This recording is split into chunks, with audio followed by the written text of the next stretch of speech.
ہماری دنیا میں جس وقت سے سوال نے جنم لیا ہے اسی وقت سے ہماری ترقی کا راستہ کھلا ہے کہ اگر تم زندگی میں کامیابی حاصل کرنا چاہتے ہو تو اپنے اندر جاننے کی جستجو کو زندہ رکھو کہ وہ معاشرہ جہاں سوال کی عادت ہو وہاں مکالمہ جنم لیتا ہے، اور جہاں مکالمہ جنم لیتا ہے اس معاشرے کو ترقی سے کوئی نہیں روک سکتا۔ جواب دینا اتنا مشکل نہیں ہوتا ہے جتنا سوال کرنے کے لیے الفاظ ڈھونڈنے پڑتے ہیں۔ سوال کرنے کے لیے الفاظ کا چناؤ کرنا پڑتا ہے کہ سوال کرنے کا یہ سب سے پہلا ادب ہے کہ آپ سوال اب سیکھنے کے لیے کریں۔ کہ صحابہ سوال پوچھتے تھے عمل کے لیے، ہم پوچھتے ہیں اکثر سوال جہاں ویسے ہی ایک معلومات کو شیئر کرنے کے لیے یا اپنا علم دکھانے کے لیے یا اپنی برتری دکھانے کے لیے۔ کہ زندگی میں جاننے کے لیے سوال کیجئے، سوال کی عادت اپنائیے۔ بسم اللہ الرحمن الرحیم۔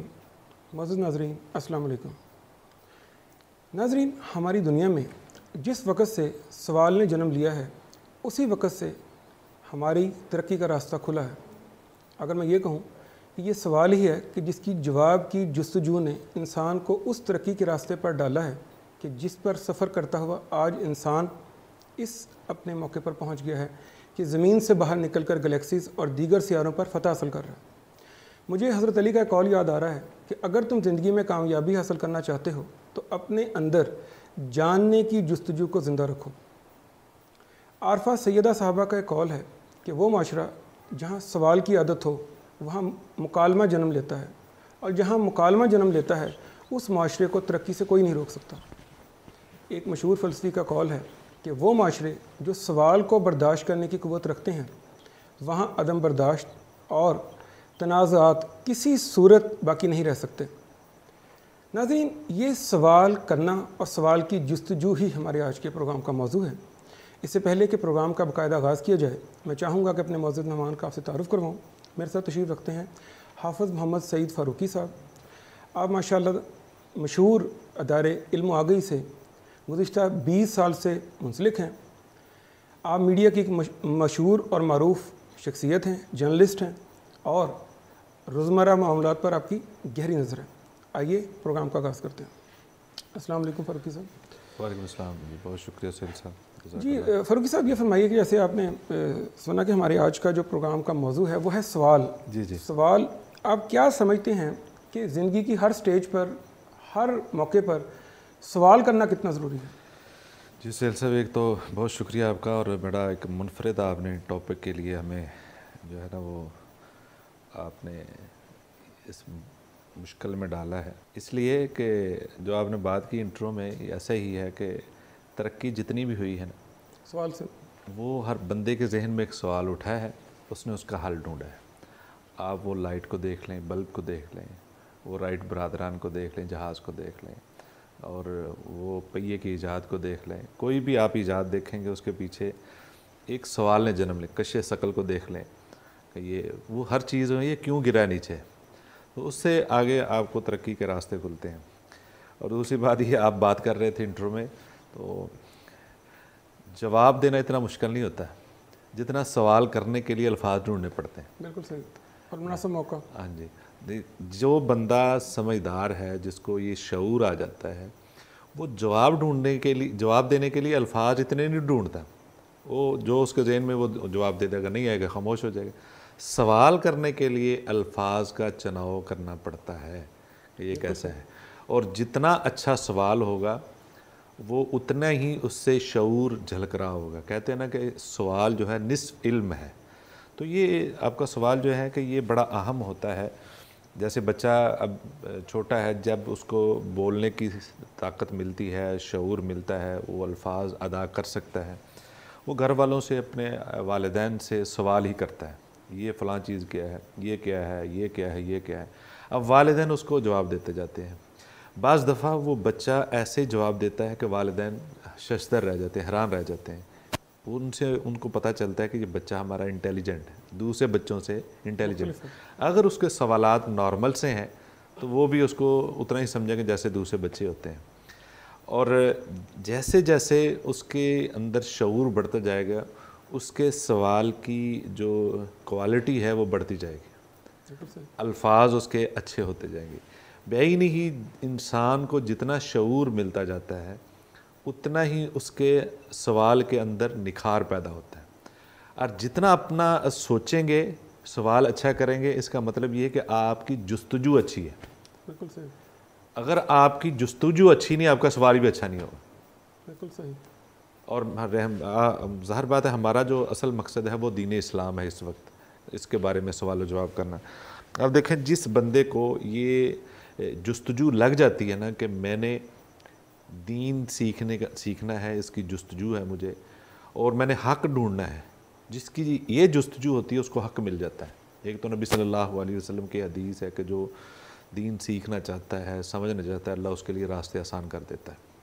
اور دوسری بات یہ ہے کہ یہ اللہ نے اتنی اس کے اندر برکت رکھی ہے کہ جب بندے کی یہ جستجو ہو جاتی ہے کہ میں نے یہ چیز اس کو کیسے صحیح طریقے سے ادا کرنا ہے، مثلا عبادت کیسے اچھی کرنی ہے، نماز کیسے اچھی کرنی ہے، میں نے روزے کے احکامات سیکھنے ہیں، میں نے دین کی فلاں جو عبادت ہے اس کے بارے میں سیکھنا ہے، تو وہ اسی کے مطابق سوچتا رہتا ہے میں نے کس سے پوچھنا ہے. تو لہذا اس جستجو، جیسے حضرت آپ دیکھیں سلمان فارسی رضی اللہ تعالیٰ عنہ، ان کے اندر جستجو پیدا ہوئی جب کہ ان کے گھر کے اندر گدی موجود ہے اور وہ اکیلے وارث تھے.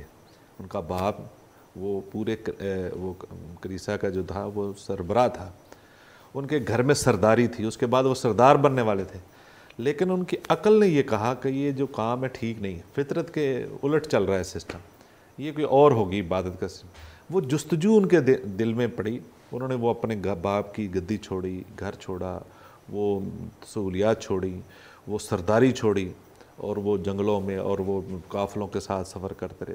30-32 سال سفر کیا، پھر جا کے نبی صلی اللہ علیہ وسلم کی رفاقت ملی. تو معلوم کیا ہوا، بعض دفعہ سفر لمبا ضرور ہو جاتا ہے لیکن اس کو حق ضرور مل جاتا ہے.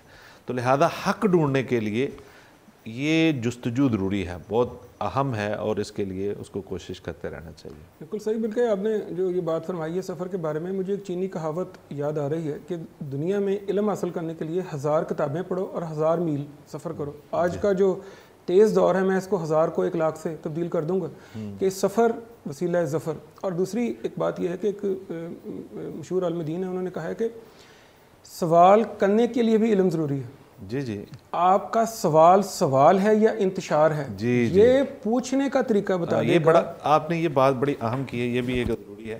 ہمارے ہاں ایسا ہوتا ہے کہ اکثر سوال کرتے ہیں اور سوال کرنے کے بعد ایک آدھ بات سنیں گے جس سے سوال کیا، اور اس کے بعد اپنا سارا علم جو اکٹھا ہوا ہے وہ وہاں پہ انڈیل دیا جاتا ہے. اس کو میں یہ نہیں کہوں گا کہ وہ علم، یعنی کہ اگر آپ صاحب علم، جو صاحب علم ہوتے ہیں نا، وہ جب پوچھتے ہیں تو وہ سیکھنے کے لیے پوچھتے ہیں. بالکل. سوال کرنا ہی، یہ میں آگے بات کرنا چاہتا تھا کہ سوال کرنے کا یہ سب سے پہلا ادب ہے کہ آپ سوال اب سیکھنے کے لیے کریں، اور انتشار کے لیے نہ کریں. اور انتشار کے لیے کون سا سوال ہے، یہ آپ کا پوچھنے کا طریقہ اور سوال کے الفاظ کا انتخاب یہ بتا دے گا کہ آپ کی جو جستجو ہے اس کی نوعیت کیا ہے. بالکل ایسے. اس کے بعد آپ جب سوال کریں گے تو جو انسان سیکھنے کی جستجو کے لیے سوال کرتا ہے، اس کے سوال کے الفاظ یہ بتا رہے ہوتے ہیں کہ وہ اس جستجو میں کتنا سفر پہلے کر چکا ہے. اور اس کی سوال کی ذہانت آپ جس سے پوچھا جا رہا ہے اس کو یہ بتا رہی ہوتی ہے یہ بندہ ان مراحل سے گزر چکا ہے، یہ واقعی سنجیدہ ہے اپنے سوال کے اندر، اور یہ وہ مقام ہوتا ہے جہاں جواب دینے والے کو بھی مزہ آتا ہے. تو میں آپ سے یہ پوچھنا چاہتا ہوں کہ کون سے ایسے آداب ہیں جو ایک سوال کرنے والے کو اس کی اختیار کرنا چاہیے یا وہ لازمی ملحوظ خاطر رکھنے چاہیے؟ دیکھیں سہیل بھائی، یہ نبی صلی اللہ علیہ وسلم کو اللہ رب العزت نے قرآن مجید کے ذریعے کہا یا ایھا الذین آمنوا لا تسألوا عن اشیاء ان تبد لکم. اس وقت شریعت نازل ہو رہی تھی اور معاملات ایسے تھے، تو یہ روکا گیا کہ آپ سوال زیادہ نہ کریں. ممکن ہے آپ کے سوال کرنے کی وجہ سے شریعت کا حکم ہی تبدیل ہو جائے. اسی طریقے سے بنی اسرائیل کا سورہ بقرہ کے اندر جو واقعہ ہے گائے والا، اس میں ان کو حکم ہوا کہ آپ گائے ذبح کر دیں، تو گائے ذبح کرتے بات ختم ہو جاتی ہے. اب ان کے سوال بڑھتے رہے. اصل میں وہ سوال کیا تھے؟ جان چھڑانے کے لیے. ہمارے ہاں بھی بہت سارے لوگ ایسے آتے ہیں کہ وہ کام جو ہے وہ غلط شروع کر بیٹھتے ہیں، کاروبار غلط کر بیٹھتے ہیں، یا طلاق غلط طریقے سے دے بیٹھتے ہیں، یا طلاق ہو چکی اب کوئی راستہ نہیں ہے. تو وہ سوال ایسے کر رہے ہوتے ہیں کہ کسی طریقے سے اس میں سے یا کوئی راستہ نکل جائے جہاں ہماری جان چھوٹ جائے. صحیح. اصل مقصد یہ ہے تو کوئی نہ کوئی تو نکال لینا اس کا, یعنی کہ اگر نہیں ہے تو آپ کو دے دیں ہمیں, یعنی وہ سننا چاہ رہے ہوتے ہیں جو ان کے اندر ہے, یعنی کہ اس کے مطابق وہ فیصلہ لینا چاہ رہے ہیں. تو جو بنی اسرائیل تھے انہوں نے مختلف سوال کیے, جان ہی چھوٹ جائے, نہ ہی ذبح کرنی پڑے, لیکن وہ جتنے سوال کر رہے تھے انہیں پھنس گئے. اب جو انہوں نے اس کا کرائٹیریا بنوا لیا خود ہی کہ یہ ہل جوتی ہو نہ جوتی ہو, جوان ہو بوڑھی ہو, وہ رنگ کا کیسا ہو, یہ ساری چیزیں جب انہوں نے پوچھ لی تو اللہ نے کہا ویسی ایسی ہو. اب ویسی مل نہیں رہی تھی, اب اس کے ڈھونڈنے کے ایک لمبا واقعہ ڈھونڈنے کے لیے ان کو کیا کچھ کرنا پڑا. تو وہ ایک ہی بچے کے پاس وہ گئے تھے, تو اس کو کس طریقے سے ان کو مشکل سے وہ خریدنا پڑا. تو بہرحال یہ جتنے سوال ہوتے ہیں پھر مشکل میں پڑتے ہیں. نبی صلی اللہ علیہ وسلم حج کے موقع پر تھے, تو ایک صحابی نے سوال کیا جی حج ہر سال فرض ہے؟ نبی صلی اللہ علیہ وسلم خاموش رہے, اس نے تکرار سے سوال کیا.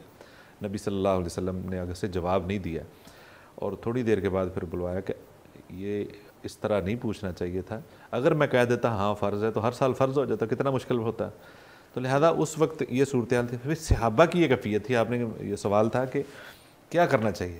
صحابہ کی یہ کیفیت تھی, وہ اس چیز سے اتنا ڈرتے تھے, وہ سوال کرنے سے ڈرتے تھے.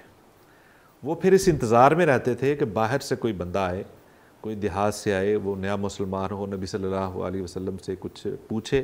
جب پوچھے گا تو ہمیں بھی اس کا علم ہو جائے گا. تو یعنی اتنے محتاط ہو گئے تھے. یہاں پہ صحیح صاحب میں ایک چیز کی آپ سے وضاحت چاہوں گا کہ جس طرح آپ صلی اللہ علیہ وسلم نے اس شخص کے بارے میں جو فرمایا تھا وہ بھی ذرا ناظرین کو بتائیے کہ کثرت سوال کی وجہ سے کہ لوگوں پر اگر کوئی مشکل آ جائے یا ان پر کوئی چیز فرض کر دی جائے تو اس کے بارے میں آپ صلی اللہ علیہ وسلم نے کثرت سوال سے نبی صلی اللہ علیہ وسلم نے فرمایا کہ میں جس چیز کی میں پرواہ نہیں کرتا یا جس چیز کی طرف میں نے توجہ نہیں کی ہے آپ بھی چھوڑ دیں اس کو. یعنی جس چیز کو میں نے چھوڑ دیا نا آپ بھی چھوڑ دیں. آپ سے پہلی امتیں جتنی تھیں وہ کثرت سوال کی وجہ سے ہلاک ہوئیں, یا انبیاء کے ساتھ برے سلوک کی وجہ سے ان کو ہلاک کیا تو وہ برباد ہو گئیں پہلی جتنی امتیں تھیں. لہذا بڑا اچھا اصول دیا نبی صلی اللہ علیہ وسلم نے. نبی صلی اللہ علیہ وسلم نے فرمایا جس چیز سے میں تمہیں روک دوں نا اسے رک جاؤ. بالکل صحیح. اور جس چیز کا میں حکم دوں وہ چیز کرو. لیکن قربان جائیں نبی صلی اللہ علیہ وسلم کی اس شفقت پر اور شریعت کی اس آسانی پر نبی صلی اللہ علیہ وسلم نے فرمایا جس چیز کا میں حکم دے دوں وہ کرو. اتنا نہیں کہا, آگے اور کہا مستطاعتم, جتنی استطاعت ہے. اب ہر بندے کے لیے تو مشکل ہو جانا تھا. مثلا نماز ہے, نماز پڑھنی ہے آپ نے, اب نماز جو ہے ہر بندے کے لیے وہ کھڑے ہو کر پڑھنی ممکن نہیں ہے. جو بیمار ہو گیا ہے وہ اس کی نکاحت اتنی ہے وہ کھڑے ہو کر نہیں پڑھ سکتا, تو مستطاعتم جتنی اس کے اندر طاقت ہے وہ بیٹھ کے پڑھ لے, وہ لیٹ کے پڑھ لے. یعنی اب وہ عمل ضرور کرنا ہے. اور دوسری بات یہ کہ صحابہ سوال پوچھتے تھے عمل کے لیے. ہم پوچھتے ہیں اکثر سوال جہاں ویسے ایک معلومات کو شیئر کرنے کے لیے, یا اپنا علم دکھانے کے لیے, یا اپنی برتری دکھانے کے لیے, یا آپ یہ سمجھ لیں کہ اس وقت جو سوشل میڈیا کے اوپر سلسلہ چل رہا ہے وہ ایک ریٹنگ کے لیے بھی ہے. مثلا ایک صاحب جو ہے وہ انٹرویو کر رہے ہیں مختلف لوگوں سے, مختلف مسالک کے علماء سے وہ کر رہے ہیں, اچھی بات ہے, کرنا چاہیے.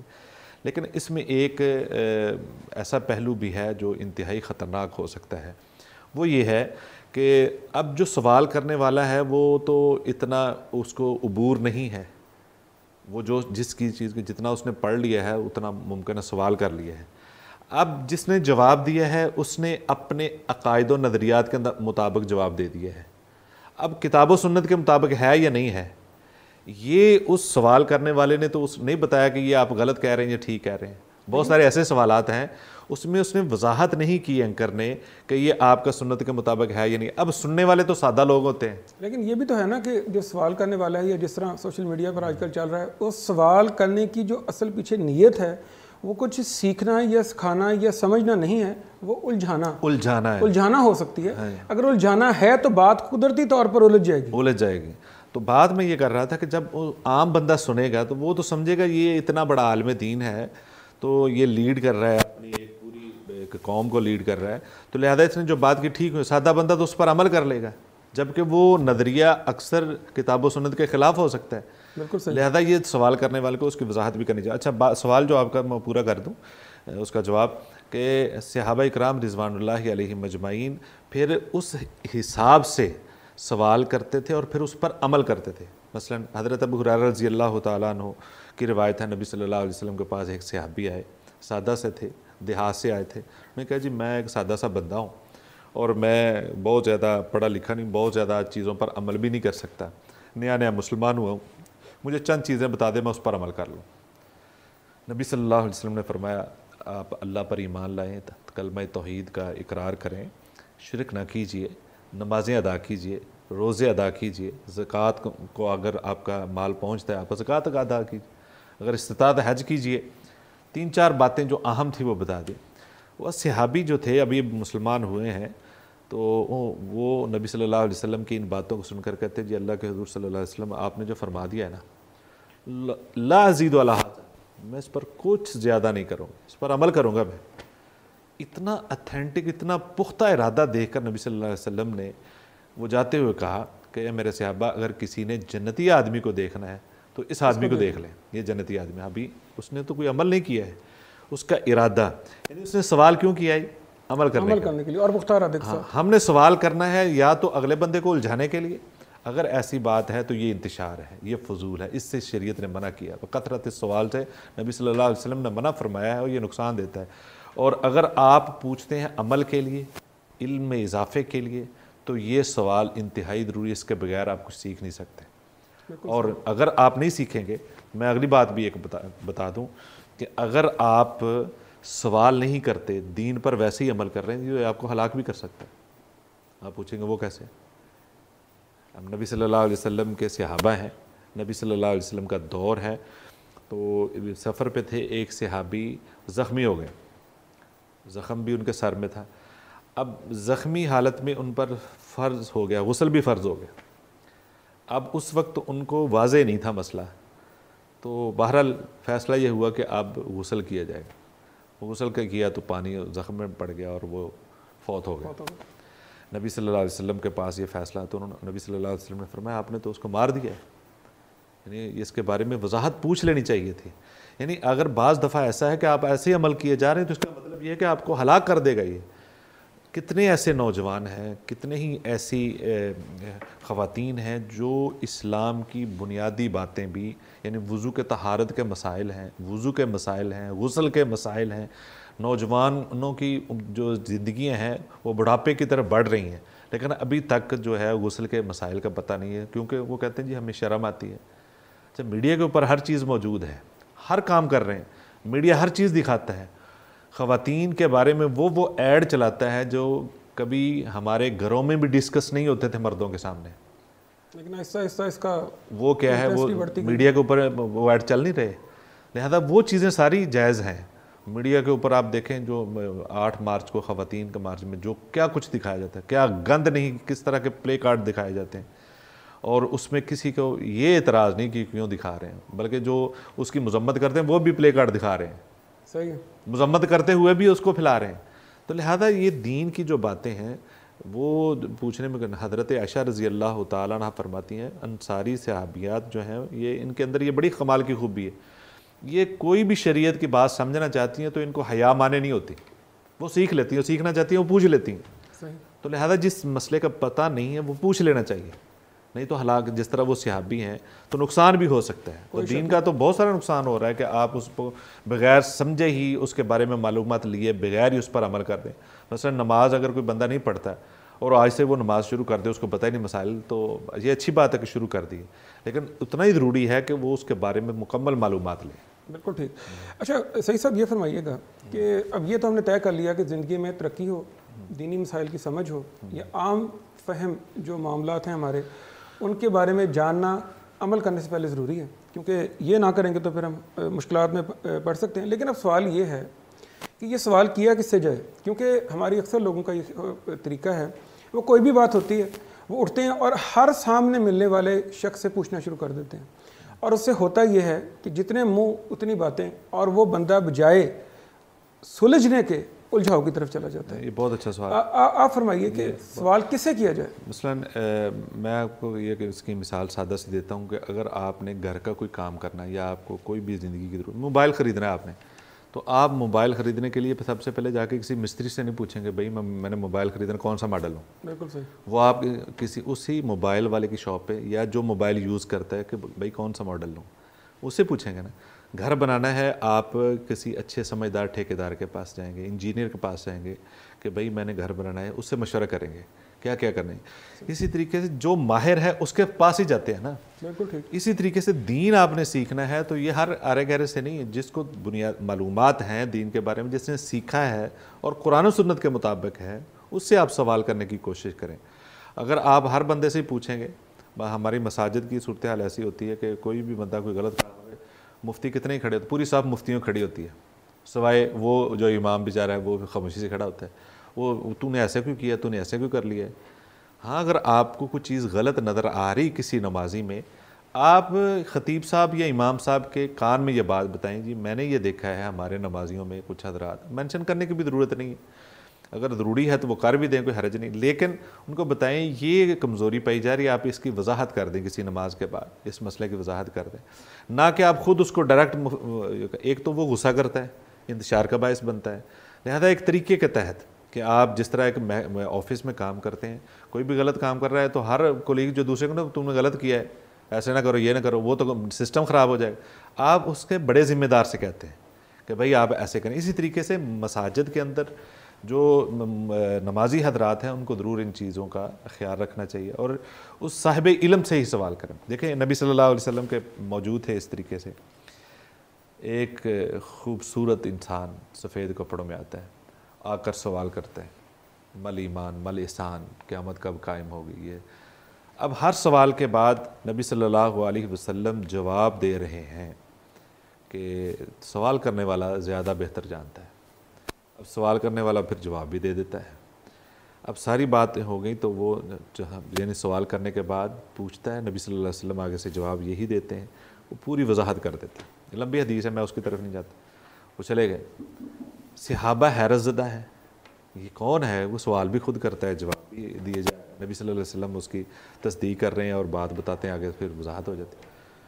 تو ان کے جانے کے بعد نبی صلی اللہ علیہ وسلم نے صحابہ کے چہروں کی وہ سوالیہ جو وہ ان کی تاثرات تھے وہ دیکھ لیے. کہا آپ جانتے ہیں یہ کون ہے؟ یعنی اللہ کے رسول صلی اللہ علیہ وسلم زیادہ بہتر جانتے ہیں. فرمایا یہ حضرت جبریل علیہ السلام تھے, انسانی شکل میں آئے تھے, تمہیں دین سکھانے کے لیے آئے تھے. معلوم کیا ہوا کہ دین سیکھنے کے لیے سوال و جواب, ایک تو بات یہ بات ثابت ہوتی ہے کہ سوال و جواب کتنے اہم ہیں اور اس ذریعے سے کتنی بات سمجھ آتی ہے کہ ایک بات کو آپ پہلے سوال کی شکل دیں پھر اس کا جواب ڈھونڈیں. یہ ایک مجلس میں کریں گے تو آپ کو ایک بڑی اچھی وضاحت ہوگی. دوسری بات یہ اس میں بڑی ہی اہم ہے, وہ یہ ہے آپ دیکھیں حضرت جبریل علیہ السلام کی اتھارٹی کیا ہے, ان کی حیثیت کیا ہے. ہر پیغمبر پر وحی لے کر آتے رہے ہیں اور ان کو جبریل امین کہا گیا ہے. حضرت محمد صلی اللہ علیہ وسلم پر پورا قرآن مجید لے کر آئے ہیں, فرشتوں کے سردار ہیں, اتنی بڑی ان کی اتھارٹی ہے. معلوم یہ ہوا وہ زمین پر اتریں اور اتر کر صحابہ کی جماعت موجود ہو, سفید لباس ہی چاہے موجود ہو, ڈائریکٹ آ کر صحابہ کو وہ کوئی بھی دین کی بات بتا دیں, وہ دین نہیں بن سکتا. بالکل ٹھیک. جب تک وہی بات حضرت محمد صلی اللہ علیہ وسلم کی طرف سے تصدیق ہو کر نہیں آ جاتی. اصل میں وہ نبی صلی اللہ علیہ وسلم سے تصدیق کروا رہے تھے ہر بات کی, کہ یہ ادھر سے تصدیق ہو کر وہ بات شریعت بنتی جا رہی ہے. لہذا یہ ان لوگوں کے لیے پیغام ہے جو نبی صلی اللہ علیہ وسلم کی بات سن کر پھر یہ سوچتے ہیں کہ بھئی میں فلاں سے پوچھ لوں, فلاں امام تو ایسے کرتے ہیں, فلاں بڑے تو ایسے کرتے ہیں. نبی صلی اللہ علیہ وسلم کی بات کے بعد کسی اور کی بات کی اتھارٹی نہیں ہے. جی صحیح صاحب, آپ کا بہت شکریہ, آپ نے اس مشکل موضوع میں ہماری بڑی تفصیل سے رہنمائی کی. اس کے ساتھ ہی ناظرین, ہمارے آج کے پروگرام کا وقت اب ختم ہوتا ہے.